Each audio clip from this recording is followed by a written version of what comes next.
Hello friends, I hope all of you are doing well. हर हर महादेव सभी को। This is RT vision classes. आ चुके हम एक और स्ट्रैटेजी वीडियो के साथ। बहुत सारे बच्चों का क्वेरीज रहता है, क्योंकि मैं सीए फाउंडेशन बिजनेस लॉ लेता हूँ। तो बहुत सारे बच्चों का ये क्वेरीज रहता है कि सर हम लॉ में आंसर्स कैसे लिखें, क्योंकि sir writing is an issue, क्योंकि हमारे लिए नया सब्जेक्ट है, हमें नहीं पता कैसे लिखना है। और सर बहुत सारे हमारे जो सीनियर्स है, जो बच्चों ने फाउंडेशन क्लियर किया है, सर उन्हें भी लॉ में जब वो राइटिंग प्रैक्टिस करते तो उन्हें भी प्रॉब्लम होता था। और सर लॉ में ऐसे भी मार्क्स हमें काफी कम मिलते हैं। तो सर हम इसका सोल्यूशन क्या, आप हमें बताइए कि हम राइटिंग कैसे करें कि हम अपने मार्क्स को लूज ना करें, क्योंकि सर हमें पता तो है लेकिन जब हम लिखते ना तो लिख नहीं पाते। तो सर कैसे हमें प्रॉपरली लिखना है कि इंस्टीट्यूट हमें मार्क्स दे। करेक्ट, तो सर आप वो हमें बताइए। तो फिर मैं सोचा ठीक है, बच्चों का डिमांड है, तो लेट्स लेट्स सॉल्व इट। तो देखो, तो आज बेसिकली हम ये डिस्कस करेंगे कि हमें आंसर्स लिखने कैसे बिजनेस लॉ में। तो ये बेसिकली वीडियो है सीए फाउंडेशन के लिए। सीए फाउंडेशन में जो बच्चे प्रिपेयर कर रहे हैं उनके लिए, अभी जो रिसेंट अटेम्प्ट आ रहा है उसके लिए तुम देख सकते हो। फर्दर ऑनवर्ड अटेम्प्ट्स के लिए भी हम तुम इसे रेफर कर सकते हो। अब देखो, तीन तरह के क्वेश्चन है, ठीक है। देखो, मैंने तुम्हें यहाँ पर मल्टीपल वेज में समझाया। पहले तो अगर डायरेक्ट क्वेश्चन है तो क्या होगा, अगर केस सिनेरियो 6 to 7 मार्क्स का है तो क्या होगा, अगर केस सिनेरियो आया 3 to 4 मार्क्स का तो तुम्हारा आंसर राइटिंग कैसे होगा, और अगर डिफरेंस के ऊपर पूछा तो आंसर राइटिंग कैसे होगा। तो पहले हम डिस्कस करेंगे अगर डायरेक्ट क्वेश्चन है, मतलब अगर क्वेश्चन डायरेक्ट है, स्ट्रेट है, थ्योरी है, जहां पर तुम्हें सिर्फ नोट्स ही कॉपी पेस्ट करना है, तो वहां पर हमें सर सिर्फ और सिर्फ प्रोविजंस लिखने हैं, मतलब बेसिकली हमें नोट्स लिखने हैं बुलेट पॉइंट्स में। Always always remember, answer writing हर वक्त पॉइंट्स में होगा, पॉइंट्स में लिखना, ठीक है। जो भी लिखो पॉइंट्स में लिखना, कोई प्रॉब्लम नहीं है। Next, make sure 6 to 7 marks का है तो 6 to 7 पॉइंट्स आ जाने चाहिए कंटेनिंग कीवर्ड्स। सर कीवर्ड्स हमें कैसे पता चलेंगे, तो जो नोट्स है, जो मैं नोट्स देता हूँ टेलीग्राम में, उसमें देख लेना, उसमें सारे कीवर्ड्स है। क्लियर। तो प्रोविजंस तुम्हें लिखने हैं, नोट्स बेसिकली कॉपी पेस्ट करना है, बुलेट पॉइंट्स में लिखने हैं, 6 to 7 points for 6 to 7 marks. ठीक है, क्लियर है, एकदम सिंपल है। सर इसमें हमें सिर्फ हमारा फोकस है बस, मतलब प्रोविजन लिखना है, कीवर्ड्स आने चाहिए क्योंकि कीवर्ड्स के मार्क्स है। क्लियर। तो इसमें सर कुछ है ही नहीं, मतलब ये बहुत सिंपल है, स्ट्रेट क्वेश्चन है। अब आते हैं सर केस सिनेरियो के ऊपर। अगर केस सिनेरियो आएगा वो भी कितना, 6 to 7 मार्क का, तो इसको सर कैसे अटेम्प्ट करना है। तो हमारा हर वक्त स्टार्ट कैसे होगा, सर अगर तुम्हें सेक्शन नंबर याद है तो वेरी गुड, अगर याद नहीं भी है तो हमें क्या लिखना है, as per the relevant section या relevant provision of the relevant act. Companies act है तो कंपनीज, इंडियन कॉन्ट्रैक्ट है तो इंडियन कॉन्ट्रैक्ट एक्ट। तो as per the relevant section of the relevant act. अब लिखना क्या है सर, सबसे पहले ट्राई करना कि डेफिनेशन लिख दो। अगर क्वेश्चन मान लो बेलमेंट के ऊपर है तो बेलमेंट का डेफिनेशन लिख देना, कंसिडरेशन के ऊपर है तो कंसिडरेशन का डेफिनेशन लिख देना, ऑफर के ऊपर है तो ऑफर का डेफिनेशन लिख देना। तो जो भी जिस टॉपिक के ऊपर है, try to write definition first. उसके बाद सबसे इंपॉर्टेंट है, हमें रेलेवेंट प्रोविजन लिखना है, जो क्वेश्चन ने पूछा है उसके ऊपर रेलेवेंट प्रोविजन, और उसके साथ अगर कुछ एक्सप्लेनेशन हो तो वो भी लिखना है। सब प्रोविजन और उसके साथ अगर एक्सप्लेनेशन हो तो वो भी ऐड करना है। सर सबसे इंपॉर्टेंट है, जो भी क्वेश्चन आ रहा है उस क्वेश्चन से रिलेटेड जो रेलेवेंट प्रोविजन लिखना। अगर कंफ्यूजन हो कि सर 2 प्रोविजन लिखना है, 3 प्रोविजन लिखना है, कौन सा लिखूं, तो जो भी तुम्हें याद आ रहा है, 2 प्रोविजन आ रहा है तो 2 लिख दो, 3 आ रहा है तो 3 लिख दो। क्या प्रॉब्लम है, हमें लिखने अगर कुछ एक्स्ट्रा प्रोविजन भी लिख रहे हैं तो लिख दे रहे ना, उसमें मार्क्स तो नहीं कटेगा।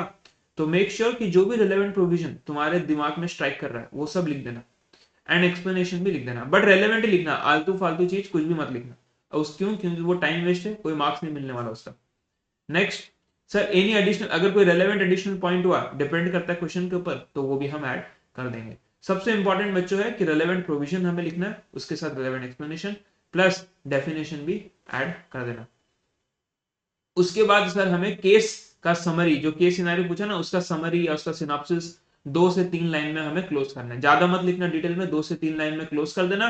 और अगर पॉसिबल हो तो केस समरी जब तुम लिखो, मतलब फैक्ट्स ऑफ द केस, जब तुम फैक्ट्स ऑफ द केस लिखो तो मेक श्योर अगर पॉसिबल हो तो प्रोविजन को कनेक्ट करना with the facts of the case.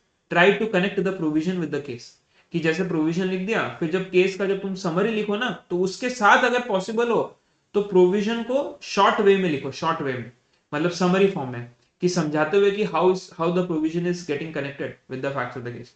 And फिर लास्ट में तुम्हारा आएगा कंक्लूजन, जहां पर हम अपना रेलेवेंट आंसर जो रेलेवेंट फाइनल आंसर है, जो इंस्टीट्यूट ने क्वेश्चन में पूछा उसी का आंसर हमें देना है।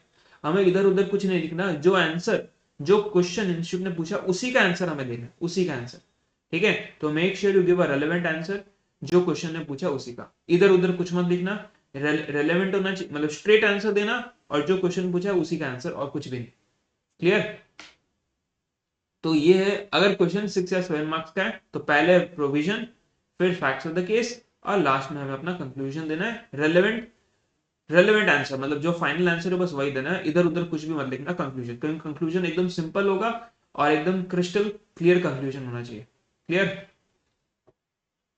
नेक्स्ट क्या है बच्चों? नेक्स्ट है, अगर केस सिनेरियो आता है 3 to 4 मार्क्स का, तो उस केस में तुम्हें डेफिनेशन या कंसेप्ट लिखने का जरूरत नहीं है, तुम स्ट्रेट अवे रेलेवेंट प्रोविजन लिख देना, दैट्स इट। सिर्फ रेलेवेंट प्रोविजन लिखना, फिर आगे चले जाना फैक्ट्स ऑफ द केस में, और लास्ट में अपना कंक्लूजन दे देना। वहां पर डेफिनेशन कुछ और ऐड करने का जरूरत नहीं है, सिर्फ रेलेवेंट प्रोविजन देना, एक्सप्लेनेशन है तो ठीक, उसके आगे फिर फैक्ट्स ऑफ द केस और कंक्लूजन। ठीक है? हाँ, अगर सब बहुत बार क्या होता है, इंस्टीट्यूट मल्टीपल बिट्स पूछता है, सिंगल क्वेश्चन में multiple bits, bit A, bit B, bit सी, तो उस केस में तुम्हारा कंक्लूजन भी कैसे होगा? मल्टीपल बिट्स में, bit A, bit B, bit सी। तो प्रोविजन क्या करना है, एक साथ लिख देना, कॉमन प्रोविजंस, कॉमन प्रोविजन लिख देना। फिर जब तुम अपना कंक्लूजन लिखो तो bit A, bit B, bit C, bit A, bit B, bit सी। ठीक है? और सारे कॉमन प्रोविजंस एक साथ लिख देना, खत्म। लास्ट में क्या है सर, अगर क्वेश्चन डिफरेंस का है तो ट्राई, और हर समय याद रखो, जब भी तुम डिफरेंसेस रिवाइज करो, उसको रिमेंबर करो, याद करो, तो 4 differences always make sure you remember, always 4। ठीक है? तो 4 तो तुम्हें याद रहना ही चाहिए एट एनी कॉस्ट, ये तो बेसिक्स है, 4 तो हमें याद रहने चाहिए। ठीक है? तो ये है सर हमारा how to write answers in business law for CA foundation. तो हर तरह के मतलब हर तरह का क्या बोलते हैं, इलस्ट्रेशन मैंने तुम्हें समझा दिया। डायरेक्ट क्वेश्चन आएगा तो कैसे करना है, केस सिनेरियो 67 मार्क्स है तो कैसे अटेम्प्ट करना है, अगर 3 to 4 मार्क्स का आया तो हमें कैसे अटेम्प्ट करना है, और अगर डिफरेंसेस आए तो हमें कैसे अटेम्प्ट करना है, everything is covered in this video.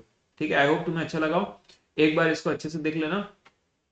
Sir आप अगर पॉसिबल हो सर, क्या आप हमें थोड़ा मतलब क्या क्वेश्चन बैंक का डिस्कशन, जब क्वेश्चन बैंक का डिस्कशन होता है तब तो मैं तुम्हें बताता ही हूँ कि कैसे हमें लिखना है। हाँ, अगर इवन मैं ट्राई कर रहा हूँ कि हम राइटिंग प्रैक्टिस भी स्टार्ट करेंगे। ठीक है? तो मैं अभी कमिट तो नहीं कर रहा, but we will start it very soon, हम बहुत जल्दी उस पर स्टार्ट करने वाले राइटिंग प्रैक्टिस, हर यूनिट का, हर चैप्टर का। क्लियर? तो तब तक ये वीडियो तुम जरूर देखना, जो मैंने लिखा है उसको स्ट्रिक्टली फॉलो कर लेना, तो इससे श्योरली तुम्हें काफी हेल्प होगा। ठीक है?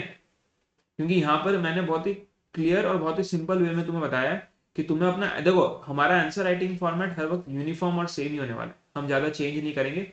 हमें हर तरह के एक यूनिफॉर्मिटी मेंटेन करना है अपने फॉर्मेट में, और यूनिफॉर्मिटी वो कैसे क्या मेंटेन करना है वही मैंने तुम्हें बता दिया। तो आई होप तुम्हें ये वीडियो अच्छा लगा हो, बाकी जरूर रेफर करना, अपने फ्रेंड्स को भी शेयर कर लेना। हमारे यूट्यूब चैनल में अवेलेबल है, प्लस हमारे इंस्टा चैनल में भी अवेलेबल होगा। ठीक है? तो मिलते हैं हम नेक्स्ट वीडियो में।